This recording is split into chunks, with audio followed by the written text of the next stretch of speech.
Jesus called his 12 disciples to him and gave them authority to drive out evil spirits and to heal every disease and sickness. The Bible contains remarkable stories of miracles and divine interventions. Moses parted the sea. Peter healed a man lame from his mother's womb. Jesus drove demons out of people and raised others from the dead. But are these types of events still happening today? We too have a beam of divine light and guidance that God has put within the heart of every man. And it's one of the greatest proofs that there is a God. More amazing supernatural things are happening than we realize. This is Divine Intervention, the interview show that features intriguing people who've experienced the hand of God in amazing ways. Divine Intervention was created and produced with the purpose of encouraging believers, spiritual seekers, and skeptics alike that Jesus is alive and is still performing miracles and working in the world today. I believe in miracles. Here's your host, Daniel Fazina. Hello, friend, and welcome to Divine Intervention Radio. That's right, I am your host, Daniel Fazina. So excited and blessed to be with you. Thank you so much for taking some time out of your schedule to spend with me to hear another testimony of how the Lord has worked in someone's life. Got a great show in store for you with an amazing guest, as always. And before we get to our special guest, just want to remind you that if you miss any of the shows, they are all archived. DivineInterventionRadio.com is where you can find them. And also YouTube.com/Divine Intervention Radio, and Facebook.com/Divine Intervention Radio. If you go to the YouTube channel, I would really appreciate it if you could like the videos, comment, and subscribe to the channel. Not only is that going to help the channel to grow and go, but you're going to be notified every time we have a new upload and a new testimony, and there are certainly no shortage of those because God is always doing new things. Well, friend, today's special guest is a pastor, an author, and a professional wrestler, believe it or not. His name is Chris Whaley, and he also is known as the Masked Saint. That was his character in professional wrestling. So he is an international author, a Southern Baptist pastor, a former professional wrestler, an actor, and a motivational speaker. He grew up in Florida and graduated in 1972. As an author, his novel, The Masked Saint, was published and turned into a movie in 2016. It won Best Picture at the 2015 International Christian Film Festival, and it's quite an amazing film. It's based on his life. The film was really well done, and it features Rowdy Roddy Piper, one of my favorite professional wrestlers from the 1980s. So Chris Whaley's got a very interesting background, and he's going to be sharing some of the amazing things that God has done in his life in dealing with pastoring churches, professional wrestling, even some street vigilantism that he's done, and a really dramatic car accident that happened to him in 2019. His website is themaskedsaint.com, and it's my pleasure to welcome Chris Whaley right now on Divine Intervention Radio. Chris, you are on Divine Intervention. Welcome to the show. Thanks so much for joining us. Hey, Daniel, thank you, brother. It is just an honor to be on your show, and I have loved learning more and more about you and the great things that God has done in your life. Well, thank you. The feeling is mutual. I'm very excited to speak with you. I had a nice time getting to know you a little bit at the National Publicity Summit and watched your movie, The Masked Saint, and I thought it was amazing. Great story, very interesting. It's not every day you meet someone who is both a pastor and a vigilante/professional wrestler, so I'm very excited to hear about your story. Why don't we take it from the beginning a little bit? Tell us about your background, how you grew up, what was that like, and maybe how you came to faith in Jesus in the first place. Okay. Well, I was the sickly kid in and out of the hospital, mostly with pneumonia. In the fourth grade, I had polio. And, viral encephalitis. I was in the hospital for 3 months, and thanks to an amazing God and some wonderful doctors and one godly doctor, they were able to find out what was causing all of my problems, and they got me on the road to recovery. So I didn't get to play sports as a child, but in the hospital, you get your days and your nights mixed up, and at my age, late at night, about the only thing on was professional wrestling. And so I got hooked on it as a little kid. My family did not know the Lord. My mom was a Jehovah's Witness. My dad was a fifth-degree redneck. And then, amazingly, this pastor was knocking on doors in our neighborhood, and he knocked on our door, and my mom, who was a very smart lady, had always questioned some of the things that she was taught. And so when that pastor knocked on the door, she said, I've been praying for somebody like you for a long time. And she invited him in, and he sat at our dinner table, and my mom asked all the questions that she had on her heart. And before that pastor left, my mom prayed and asked Christ to come into her life. And so she was the beginning of the spiritual heritage of our family. Wow. My dad came home. He was a long-distance truck driver, and he was not thrilled about the changes. And this pastor was just an amazing guy. He came over, and when my dad was working on his truck and talked with him, handed him tools, got him to go fishing with him. And then my dad started going to church. And amazingly, my dad was saved on a Sunday night when the pastor was preaching on tithing. Wow. That's amazing. But that's a miracle right there. It is. But I kind of rejected it as a child. I mean, I went to church when my mom started going and things like that. I had great influences, but when I was 16, I met a young lady in church who I just was mesmerized with when I saw her, and I started dating her, and she knew exactly what she wanted to do. She wanted to be a high school math teacher. She was a dedicated Christian, and she thought because she met me in church that I was a Christian, but I was not. And I followed her down to a Christian college in West Palm Beach. And my first semester in college, she took me to the First Baptist Church of West Palm. And I heard Dr. Gus Moody preach, and it was the first time that I understood the gospel. And I prayed and asked Christ to come into my heart in my dormitory room on a Wednesday night in September of 1973. And so that was the beginning of my spiritual heritage. Wow. And I felt the call of God on my life very soon after that. So that's how I came to know the Lord.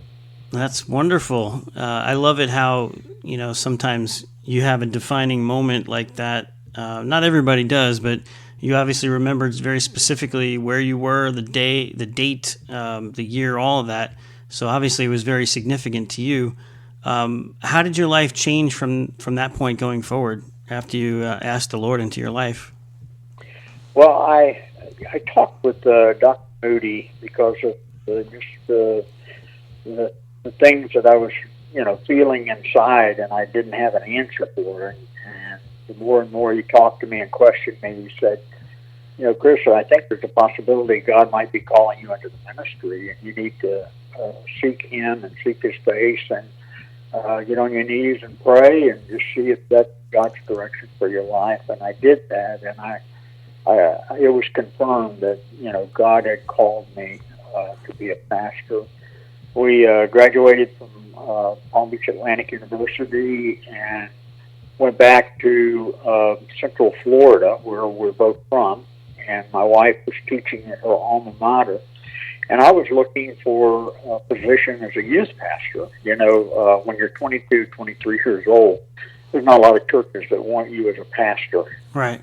So if you wanted experience, you had to get it in youth ministry. And so I was looking for a position as a youth pastor, and I was working the job, and I was working out like a maniac. I mean, I was in the best shape of my life. And one day I came home, my wife was grading papers. I was looking at the Tampa Tribune, and I saw an ad that said, wanted professional wrestlers. And I just jumped up out of the chair, and I took it over to my wife, who was grading papers, and I said, look. And she kind of rolled her eyes and went back to grading papers. So I said, I'm going to go. And I packed a bag, and I drove over to Tampa, and I walked in the gym, and there was a guy that I had watched when I was a child, the great Malenko. He was a bad guy when I was growing up, but he was a great guy and a great trainer. He trained so many great wrestlers in the WWE and WCW. And I also got to work with his two sons, and his son Dean was a big star with WWE. They called him the man of 1,000 holes. So I got into professional wrestling and just loved it from the moment that I walked into the gym. And after 6 months, I had my first match, and then I got a call from a church, and they wanted a youth pastor. So I put the wrestling on hold and went to that church, became a youth pastor. And I got to tell you, Daniel, I was the world's worst youth pastor. It was not my calling. I mean, I was terrible. But anyway, I was doing the best I could. And then my wife tells me that she's pregnant with our first child. And they did not pay youth ministers very much then. I still don't think they do. But I was making $12,000 a year, and my wife was making $12,000 a year as a teacher. And then her salary was cut off. And I went to the pastor and I said, I could wrestle a couple of nights a week, and it would really help my family. And he said, absolutely not. We're not going to turn this church into a circus. And I said, okay. And the next Saturday, while I was home, I was watching TV and wrestling was on, and I saw one of my buddies who was working under a hood. That's what they called it when you work with a mask on. Right. And the lights went on. I said, that's it. I can do this. So I ordered a white mask and white trunks and white boots, and I became the Saint. I started wrestling as the Saint, and I started wrestling a couple nights a week. And, when you're wrestling, I would go to church the next day with black eyes and bumps and bruises. What the world happened to you? And I said, well, I fell down, which was true. I just had a lot of help falling down. And, so your pastor didn't know you were actually wrestling at night?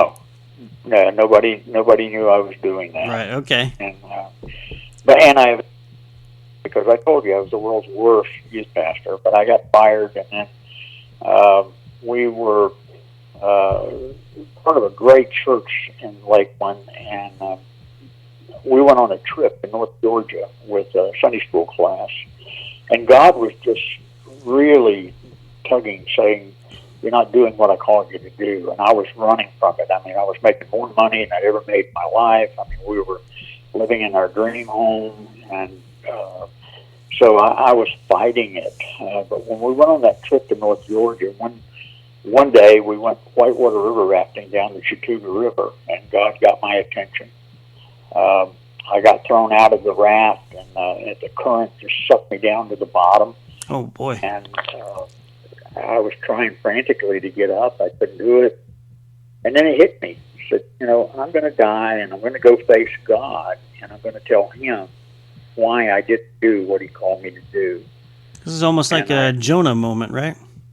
Yeah. I just said, Lord, if you give me another chance, I'll do what you call me to do. And I took in water. The next thing I knew, I was on the raft. The guide gave me mouth to mouth and got me back. And when we got back to Lakeland, we were walking around the lake one night with our girls, and I just stopped and said to my wife, hey, I'm not doing what God's called me to do, and I've got to do that. And she was great. She said, I've just been waiting for you to tell me because I know how miserable you've been. So we loaded up and went to Fort Worth, Texas, so that I could complete my seminary degree at Southwestern Seminary. And so I got the best of both worlds because I got to be in the ministry and I got to wrestle because while I was in seminary, I was wrestling every night in Texas. And those last 3 years were some of the greatest in wrestling and in the ministry while I was here at Southwestern Seminary. That's amazing. I love it. Friend, you're listening to Divine Intervention Radio, and we're visiting with our special guest, Mr. Chris Whaley, and he is the Masked Saint. His website is themaskedsaint.com, and he's got a book of the same title, and also his life was dramatized into a feature film called The Masked Saint, which I saw and loved. Very cool stuff. So, Pastor Chris, tell us about how your life went from there, in Texas, and then how you decided to write your story into a book, and then how it got made into this wonderful feature film. Okay. I finished my 3 years of Southwestern Seminary, got my Master's of Divinity, And also got to wrestle some of the biggest names in the business while I was there. Wrestled The Undertaker, The Ultimate Warrior, wrestled against the Freebirds, and a lot of other big names while I was there in Fort Worth. Amazing. Graduated and went to my first church. And what a transition, going from professional wrestling to being a pastor. I'm sure there were some lessons you took with you from the ring, right, to apply to church? Yeah. Well, you're trying to learn, basically learn on the job. I'd never been a pastor before, and I'm doing the best that I can, but I know I've made a lot of mistakes. But the Masked Saint really started shortly after I got to that church, because there was a precious young lady that would drop her children off at our children's program, and then she would come inside. She was always the last person in the sanctuary, and then she would be the first person to leave. And I never got to talk with her, but one Sunday she came to church wearing sunglasses, and I thought that was a little strange. But after the service was over, I always stood at the front door and shook hands with people as they were leaving. And she was the last person out, and she came up to me and grabbed my hand with both of her hands, and I could see tears coming down her cheeks. And I lifted her sunglasses, and she had two black eyes. Oh boy! Just infuriated me. And I said, "Did your husband do this?" And she said, "Yes." And I said, "Well, I'm going to go see him." She said, "Well, he'll hurt you. I'm sorry." I said, "Don't worry about it." I went to his house and I called him out, and I said, any man that would hit a woman is a dirtbag, and I just can't believe that you would hit the mother of your children. And so I came by to see how you do against somebody who was able to fight back. Oh, wow. But bullies only understand one thing, and bullies only attack people they know they can defeat. So I got to relieve my stress in his front yard with him, and he never hit her again after that. I remember this scene from the film. I guess it was reenacted, and you pretty much put him on the ground. Is that right? Yeah. Well, in the movie, that doesn't happen, but in the book, you can read the real story. But yeah, he was just a big blowhard, and never didn't hit her anymore. So that was the beginning of it. And then I started having episode after episode where I handled things more as a professional wrestler than I did as a pastor. Just some of the things it blows my mind that I did. But anyway, I did. And after a while, I had all these stories, and I was talking to my wife. Michael Landon used to produce the best stuff on TV, The Little House on the Prairie and Highway to Heaven. Right. They were good, moral shows. They didn't make fun of dads. They didn't, make fun of God. They were just good moral shows. And I said, somebody needs to pick up the mantle, and I've got a great story here that could do that. So I wrote the book, The Masked Saint, and after that I started getting, invitations from movie producers to talk to them about possibly making it into a movie. And then ultimately in 2013, I got a call from a producer in Canada. He actually flew down and met me at Disney World. And he said, "We're going to make your book into a movie." And I was just flabbergasted. But they did that. They wrote a script. The movie was filmed in Sault Ste. Marie, Canada, in November of 2013, and it released in theaters in January of 2016. And it also won the International Christian Film Festival Best Picture in 2015. That is amazing. So that's how it took place. Yeah, and the film is a beautiful movie, and it's exciting, and it's got a lot of great elements in it. Well done, and what a story to see this pastor going in. Doesn't really know what he's going to be doing. Goes into a church that's got a lot of problems. Let's put it that way, and he's trying to revitalize it. and make a difference in the community, but also doing a little wrestling on the side and some vigilantism, handling things, like you said, more like a wrestler than a than a pastor. But ultimately, God gets the glory, and a lot of changes came to that community. I don't know how much of what the movie portrays is real and what is poetic license, but the man that beat his wife, that you kind of had words with, at the end of the film, he kind of comes around. Is that a true part of your story? Yeah. Yes, it is. Okay. That was a great thing, when you see something, that good come out of a situation that was so bad. God is just amazing in how he plays things out sometimes, and that was really an amazing transition. That is, yes, to see a man like that really give his life to the Lord and change, repent, actually, and he wasn't the only one. I think my favorite character was the church board member who likes to control things and just, very arrogant and over the top, and you had to put him in a chokehold too. Was that also true, or was that poetic license? They had to change it was November in Sault Ste. Marie, Canada, and I'm a Florida boy, and I don't think I have ever felt cold as much as I felt it when I was in Canada. What took place actually happened on a softball field, not a basketball court. But because of the weather, they changed it from softball field to basketball. But it actually took place on a softball field, and he was just really an arrogant piece of humanity. I mean, he just. But you did put him in a hold and put him in his place, huh? Yeah, I put up with him for 5 years, and then we're walking off the field. We lost the game, and he's just berating everybody, and I snapped, and I said, please just shut your mouth. And he ended up running towards me, and when he did, it was like I had a devil on one shoulder saying, knock him down, and I had an angel on the other shoulder saying, remember, you're a pastor. On that day, the devil won because I decked him. And, when he woke up, he wasn't very happy. I went home and called my chairman of deacons and said, hey, you're not going to believe what I did. I said, I'm so embarrassed at what I did, and I'll resign tomorrow. I had 6 retired pastors in my church, and I just said, get one of the retired guys to preach, and then I'll meet with you guys tomorrow and resign.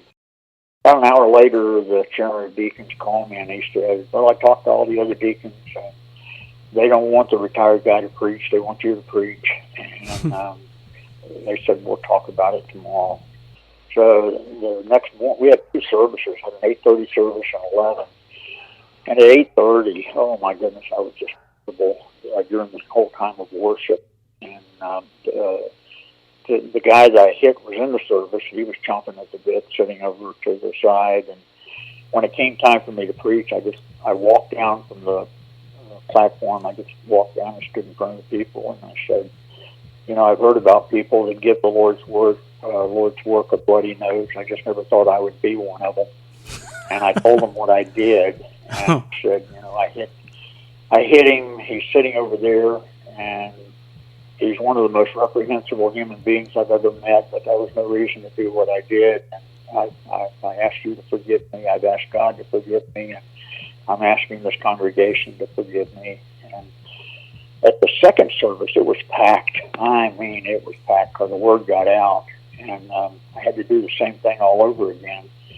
And the second time, when I stood before the people and told them that, and I turned around to go back up to the platform, a guy on the second row stood up and said, I think we should stand in support of our pastor. And the entire congregation stood and applauded. Oh, wow. After the service, my wife and I were driving home, and I said, what other pastor in the state of Florida could knock a member of his church on his rear end and get a standing ovation? I don't understand. So. Well, I guess sometimes tough love is in order. We're just up against a break, Mr. Whaley, but I want to come back after the break and hear about more about what the Lord has done in your life and a really dramatic situation you had, a divine intervention involving a car accident. Friend, you're listening to Divine Intervention Radio. I'm your host, Daniel Fazina, and we'll be right back with more of Mr. Chris Whaley after the break. Stay with us. You're listening to Divine Intervention with Daniel Fazina, and we'll return in just a moment. I believe in miracles.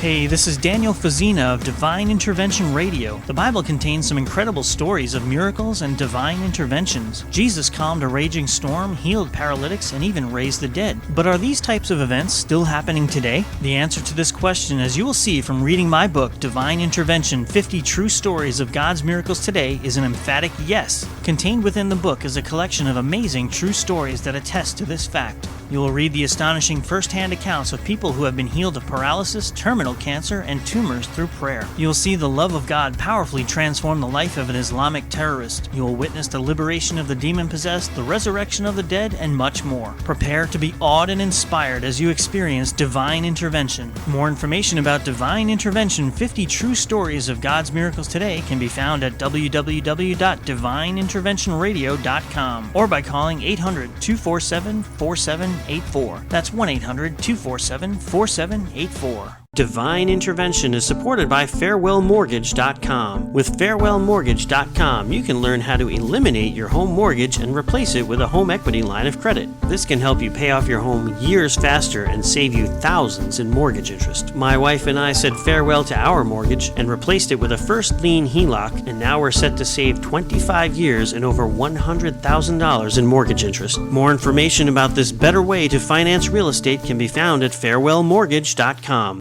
Divine Intervention is supported by the Other Perspective Media recording artist, Poet Billy Lamont. More information about Poet Billy Lamont's CDs, books, and Other Perspective Media can be found at www.billylamont.com. Hi everybody, this is Victoria Jackson from Saturday Night Live, and you are listening to Divine Intervention Radio with Daniel Fazina! Hit it. I ain't no bimbo. This ain't no compliment either. It's the real way. All I wanna do is have a home in heaven when I die. There's a man next to me, how do I go there? I don't know nothing, I'm just a shameful failure. And I'm sure I feel real silly at a Bible study. Can you explain something to me? So I wonder if I'll ever have a way of finding eternal life. In me I think it's clear it'll soon be doomsday. As far as faith is concerned, I'm sure lost. And the good people of the world are worshiping God every Sunday. Holy and celibate, I bet they came to church in suits. The guy beside me thought that he blew it. I'm gonna show him something and let him know the truth. Cause it's nothing like that really, you see. Cause all you gotta do is have God's Son. That's not a theory, my God, he told me, huh? All you gotta do is have God's Son. I'm talking Jesus, there's lots of phony ones. All you gotta do is have God's Son. That really sums things up on this matter, cause it's not really hard. Welcome back to Divine Intervention Radio. I'm your host, Daniel Fazina. DivineInterventionRadio.com is the website. And of course, if you miss any of the shows, they're archived at Facebook.com/Divine Intervention Radio, DivineInterventionRadio.com, and YouTube.com/Divine Intervention Radio. Friend, if you're just tuning in, we have been speaking with our special guest, Dr. Chris Whaley, who is a pastor and an author and a former professional wrestler. Mr. Whaley, welcome back. Hey, Daniel, it is great to be with you. Well, thank you. You know, before the break, we were talking about how, you know, your life went being both a professional wrestler and a pastor, and God working with you, you know, and you handling things more like a wrestler than a pastor at times, but God still blessing it and redeeming it. Can you tell us about you've had many divine interventions and miracles in your life, but a recent one that happened, or relatively recent, involved a pretty dramatic situation with a car accident. Can you tell us that story, please? Yeah, it was March the 7th, 2019. I was on staff at First Baptist Church in Orlando. I was the legacy adult pastor, and I was going to be going out for hospital visitations, and I had about 6 hospitals to visit in the area. And the first hospital, I'd never been to this one before. It was a children's hospital. We had a little child that was born premature and in pretty dire straits, and so I was going to visit the family at that hospital. I put my GPS, put the address in my GPS, and it told me to go to the turnpike, and I went, and it had me cross over, and when I crossed over and started in the northbound lane, that was the last thing I remember, because as soon as I got in my lane, there was a semi that came up. Oh boy! Next to me, and something shot off of the tire and through my glass and hit me in the head and knocked me unconscious. And so I'm going 70 miles an hour unconscious, and my car veered in front of the semi, in between the semi and the concrete barrier, down for probably 500 yards, and then up over the concrete barrier and hit rear end first into a workstation that was in the median of the turnpike. Oh boy! And I just filled up with gas too, and my gas tank was in the rear. So when I came to, I was bleeding in my lap and had glass all over the place, and I felt this tremendous heat. My back seat was on fire. Oh my! I looked in front of me, and there were probably 8 to 10 workers that were just standing about 20 yards away, and they had their arms folded just looking at me. And I tried to open the door. The door was sealed shut. I climbed over to the other side, and that door was sealed shut. And I started screaming for the guys that were there, and I begged them, please come help me. I can't get out. I can't get out. The car's on fire. And nobody moved. They just stood there watching me. Gosh. And then I climbed to the driver's side, and I climbed out of the window, and I hit the ground just before the car exploded. And unbelievable. Actually, I made it through it. It was a very difficult time afterwards. I dealt with post-traumatic stress for 2 years, and it was 2 of the roughest years I've had. But also some of the greatest, lessons from God that I've learned in those 2 years about being dependent upon Him. But it was definitely one of those situations where you never forget it. Yeah, no kidding. So when you were able to climb out the window, was it the driver's side window, you said? Yeah, that's the one that was busted out. And you climbed out, and you got out just before the car exploded. Did you suffer any physical injuries because of that explosion, or what were the extent of your injuries? This is another amazing part, Daniel. Of course, I had a big gash on my head where I think it was probably a rock that, the tire shot through my window. I had a concussion, a bad concussion. I had scrapes and bruises and bumps. But amazingly, through that traumatic accident, and I could send you pictures of, I will, send you pictures of the car. Sure. I didn't have one broken bone. One broken bone. And amazing. That was truly miraculous also. And no burns? No burns. That's great. How far away were you from the car when it exploded? I was right beside it. Oh my gosh. Right beside it. Unbelievable. And after the car exploded, what happened? Did you crawl away, or did someone grab you, or? Yeah, well, I was crawling towards those people, and finally one of them came over and helped me up, and they helped me to another vehicle just to sit down until the ambulance got there. My goodness.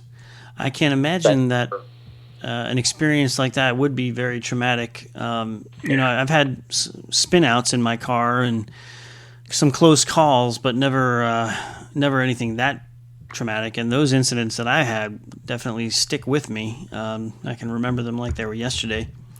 Yeah. And what type of symptoms did you experience as far as PTSD? What does that mean? If people might not be so clear on what that entails. Yeah. Daniel, I have a wonderful friend who is a Christian counselor. Matter of fact, when I was pastor here at this church not far from me, when I was a senior pastor, I always made sure that I had a Christian counselor that I could refer people to that I was unable to help. And so I called him. I said, I need help. And so he met with me, and I told him what was going on. And he said, brother, you've got some bad post-traumatic stress. And I thought you could only get that in the military, but no, it happens from any traumatic situation like I faced. But he was just able to give me some godly counsel and help through that whole time. I mean, one of the worst things was the nightmares. My wife said I would just start screaming out in my sleep. I kept reliving it over and over and over and over. Wow! And for 2 years, I had those nightmares. Finally, we've gotten to the point where I'm not having those nightmares anymore.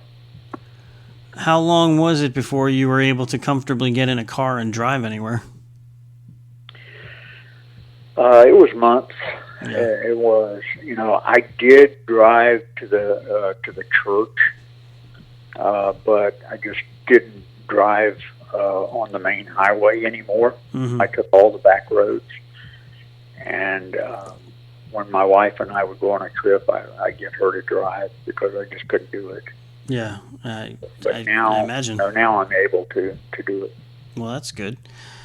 If there's someone listening right now who maybe has gone through a traumatic experience, and maybe they have PTSD or they're experiencing symptoms, maybe they don't even know they have PTSD, or they don't know what to do to get over it, what would be your advice to them? Well, I would try to find the very best Christian counselor in your area. And I think you can Google that and find out who's available. And I wouldn't hesitate at all going to see a great Christian counselor and let them help you. I mean, I can't tell you everything that he did for me, but there's a lot of things that they can do to help people with post-traumatic stress. That's good. Some keen advice, and I've definitely sought Christian counselors when I needed it as well, and I didn't appreciate counseling so much maybe 10, 15 years ago, but after you go through some traumas and some painful things in your life, you realize, well, at least I realized my need for it and the necessity of it. So I definitely agree with you and encourage you, friend, to take Mr. Whaley's advice.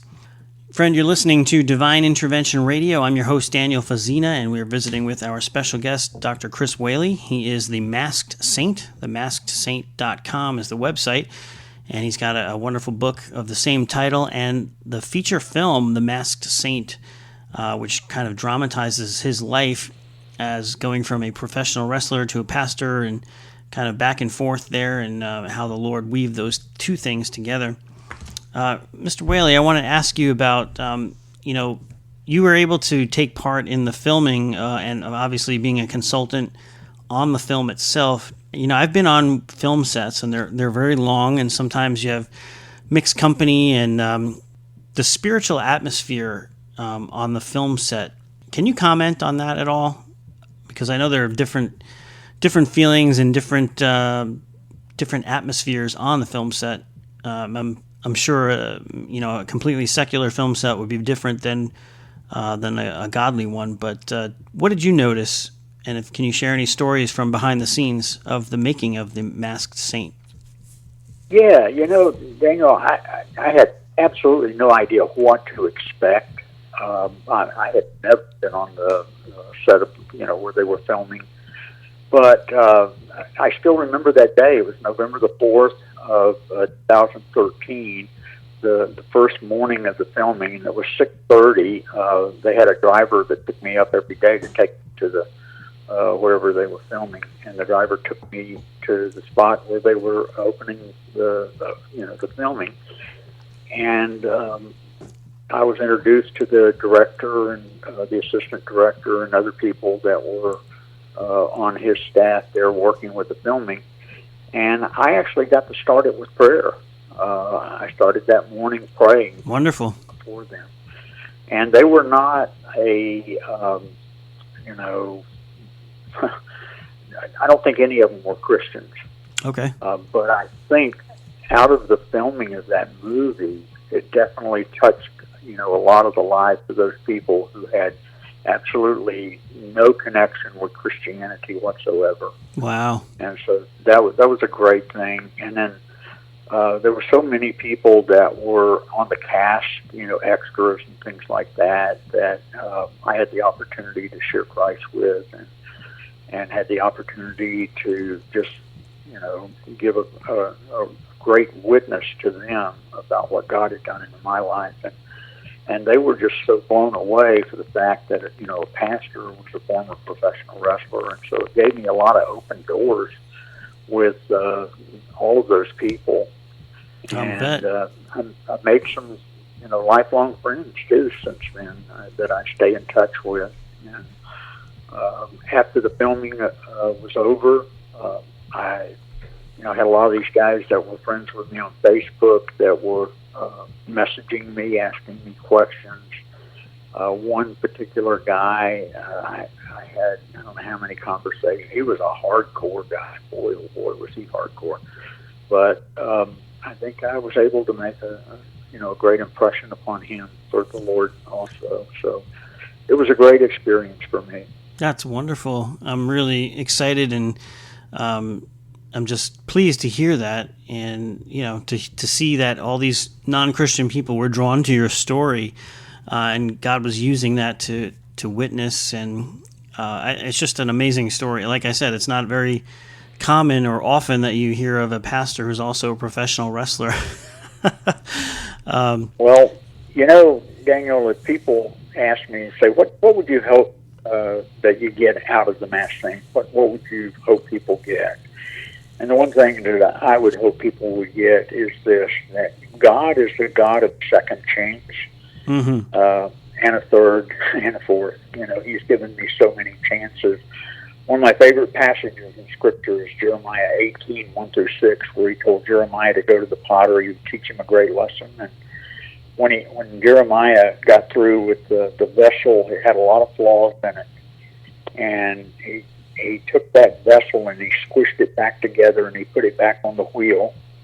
And then God said, cannot I do the same with you as the potter has done with the clay? Or as the clay is in the hands of the potter, so are you in my hand. Right. And that's the story of my life. When I came to God, there were so many flaws in my life and so many mistakes that I'd made. And God took me and squished me and put me back on the wheel and made me into a new vessel. And he can do that with anybody who's listening.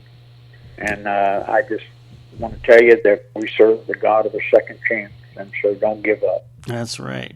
Well, amen to that. I fully agree. Great stuff. I was really inspired and very pleased to see that you had a chance to work with one of my favorite wrestlers from the 80s, Rowdy Roddy Piper. It was so great to see him in the film. What was he like as a person? I understand that he's passed away since then, but just a great personality and a great presence on screen, when I saw him. What was it like working with him? It was awesome. I'd worked against Roddy Piper about 25 years earlier. Had not seen him since the time that I worked against him. And he was just so gracious. And, if you YouTube any of his old matches, you'll notice that he's got a wedding ring on. Okay. He never took his wedding ring off whenever he wrestled. He always kept it on. And he was a great family guy, loved his kids. And it was just tragic that, he left so soon because, we're the exact same age. And the movie was filmed in November, and then he passed away at the end of July the next year. Wow. So he never got to see the movie. But he was just a super guy and a great actor. I mean, if you look at him, IMDb him, you're going to see countless films that he made, and of course he has a cult following on that. They Live. Right. Yeah. Yeah, that's amazing. Super guy though. Good. Well, I think I think I had mentioned to you before that. Like I said, it's not often that you see a pastor who's also a wrestler. But the very first episode of Divine Intervention I did, 2007, was with Ted DiBiase, the $1 Million Man, believe it or not. And now we are up to episode number 301, if you can believe that. So we've kind of come full circle with wrestlers. But Ted was a very gracious man to be able to be daring enough to be my very first guest when I had no clue what I was doing. And he shared his story of, going from wrestling into being called into ministry as well. I'm wondering, do you know him, or have your paths crossed? Yeah, I just, let's see, I saw him a couple of months ago at WrestleCon in Jacksonville, and then I saw him in Tampa last year. We got to see each other again. He was speaking at a church over in Tampa, and I don't know him as well as I know some of the other wrestlers and all, but I just know him, and he's he's a super guy, and got a great witness, and very very proud of the direction that he's going and sharing Christ with people. Yeah, so I'm very encouraged to know that God is using the wrestling industry, and He's got people in there to bring glory to Himself, both with Mr. Ted DiBiase, the $1 Million Man, and you, Dr. Chris Whaley, the Masked Saint. I want to thank you so much for taking the time on Divine Intervention Radio to share your testimony and just to encourage our listeners. We've got a couple of minutes left, but are there any other stories that you would like to tell about divine interventions and miracles, things that God did in your life that would encourage our listeners to know that He is real? Absolutely. I shared briefly at the very beginning, I had polio. Right. I should have been crippled, and God intervened. I mean, how can a guy who had polio as a child end up being a professional wrestler?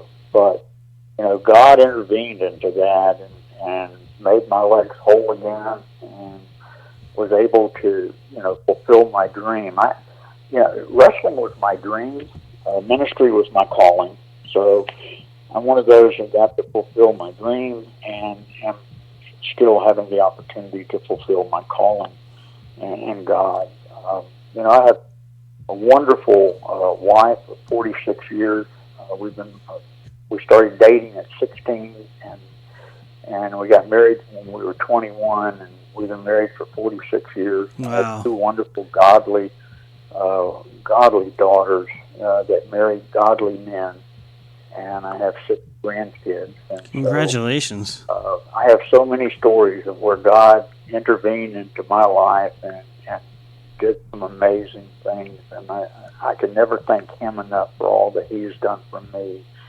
And the opportunity to share that with you and with your listeners is just another one of those great interventions in my life, that He allows me great opportunities like this to talk to someone that has a great radio show and a great listening audience. So I'm just very, very blessed, and I can't thank you enough, Daniel, for all that you do.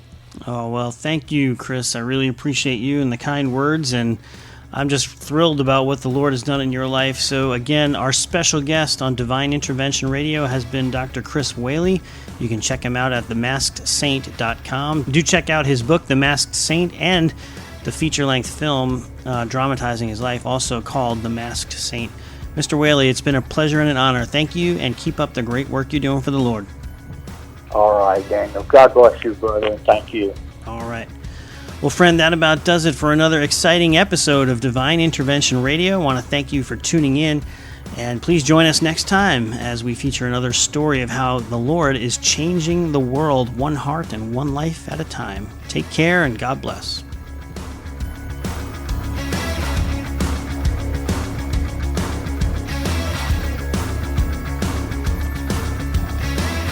You've been listening to Divine Intervention with your host, Daniel Fazina. You can email Daniel at divineintervention@mail.com. That's divineintervention@mail.com. All programs of Divine Intervention are available online at divineinterventionradio.com. That's divineinterventionradio.com. Join us next time here on Divine Intervention. I believe in miracles. Hey, this is Daniel Fazina of Divine Intervention Radio. The Bible contains some incredible stories of miracles and divine interventions. Jesus calmed a raging storm, healed paralytics, and even raised the dead. But are these types of events still happening today? The answer to this question, as you will see from reading my book, Divine Intervention, 50 True Stories of God's Miracles Today, is an emphatic yes. Contained within the book is a collection of amazing true stories that attest to this fact. You will read the astonishing first-hand accounts of people who have been healed of paralysis, terminal cancer, and tumors through prayer. You will see the love of God powerfully transform the life of an Islamic terrorist. You will witness the liberation of the demon-possessed, the resurrection of the dead, and much more. Prepare to be awed and inspired as you experience divine intervention. More information about Divine Intervention, 50 True Stories of God's Miracles Today can be found at www.divineinterventionradio.com or by calling 800-247-4784. That's 1-800-247-4784. Divine Intervention is supported by FarewellMortgage.com. With FarewellMortgage.com, you can learn how to eliminate your home mortgage and replace it with a home equity line of credit. This can help you pay off your home years faster and save you thousands in mortgage interest. My wife and I said farewell to our mortgage and replaced it with a first lien HELOC, and now we're set to save 25 years and over $100,000 in mortgage interest. More information about this better way to finance real estate can be found at FarewellMortgage.com. Have you heard the story about the terrifying dragon created by God? Dragons, just the word conjures up all these images. They look like big reptiles with long tails, with scales, sharp teeth, claws. They're carnivorous and they're basically going to gnaw your face off. Could actually be stories about what we today call dinosaurs. Marco Polo's writing about dragons. Alexander the Great's talking about his giant lizard. How did the people who carved that stone 800 years ago have carved a stegosaur? Where in the world did all those images come from? Do you believe in dragons or dinosaurs? Try to explain away human encounters with creatures which we would call dragons. Creation or evolution? Clearly, science has shown this dinosaur died out very recently. This is one of the greatest paleontological discoveries ever. Man or God? Confirms the Bible's history that dinosaurs and people lived at the same time. Cloud 10 Pictures proudly presents Dragons or Dinosaurs, DVD and book. Ask for it at fine Christian retailers everywhere.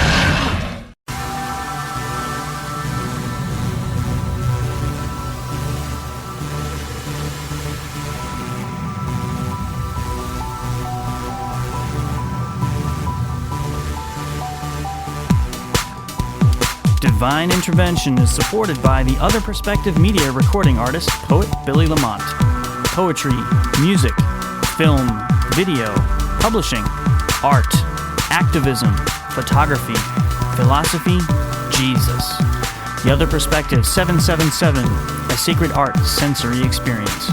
More information about poet Billy Lamont's CDs, books, and Other Perspective Media can be found at www.billylamont.com. That's www.BILLYLAMONT.com.